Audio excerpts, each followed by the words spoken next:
Hey, Erin, it has been 1 week since you came up with your quadrant goals. Set a goal for 4th of July to lose 10 pounds to feel strong and confident in your body. And then you had some daily tasks that you were going to work on your way to getting there, in a week, in next by next month, all the way into 4th of July. So I'm just going to remind you some of the goals that you had set were to drink more water. You were going to print out that workout that you had created. We were going to exercise or move your body 3 times and do some food journaling for what you're eating at dinner time. How's that all working out? Well, my friend, as you called it, there were a couple things that I didn't really anticipate.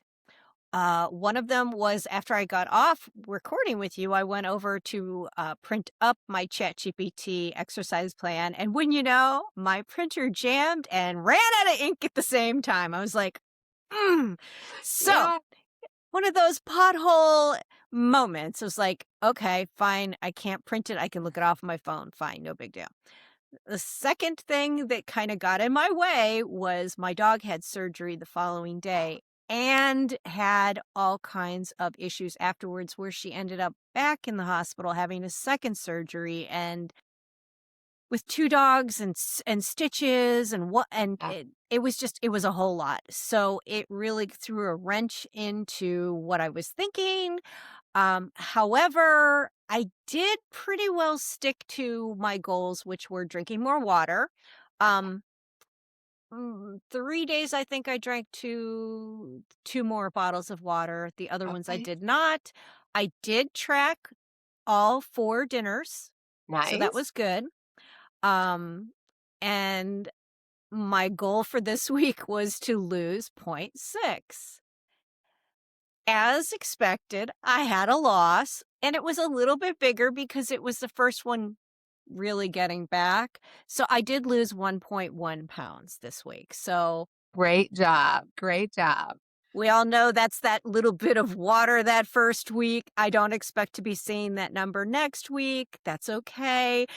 All things considering, I was just proud that I stuck with what I said I was going to. Not perfectly, but pretty close. Close enough.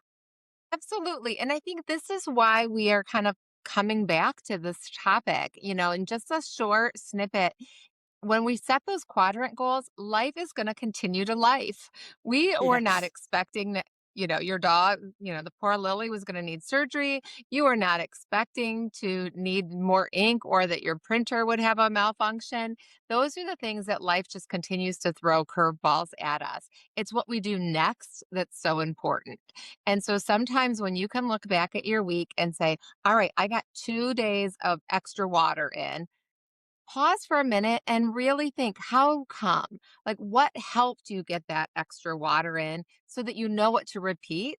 And on the days that you didn't get the workout in or that you weren't able to do the water, how come? Right? This is all learning as well as pausing a little bit to say, hey, is that still what I want? Do I still want confidence and, you know, feeling strength and being great in photos come 4th of July with a weight loss of 10 pounds?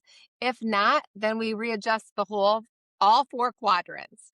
Yeah. But if so, then we just say, all right, life threw me a curveball. What's next? So, real quick, before we kind of wrap this up, what were your takeaways? What will help you to be more consistent with the water, the food journaling, and the exercising?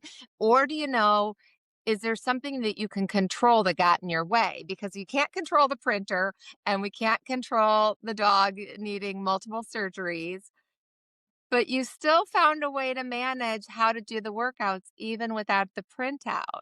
So you found it. I did. I think that I had it was top of mind, kind of the way tracking puts things top of mind. Um, you called it on me that you're like, "You're working. You're not gonna be able to get that done." I was feeling so enthusiastic that I was just gonna be able, "Of course I can. No problem. Blah, blah, Right. blah." It is super important to really look at your calendar and realize that there are going to be things on your calendar that are gonna stop you from being able to do something some days. So I think that was a big takeaway for me. It was like, "All Yeah. right, go back to the calendar."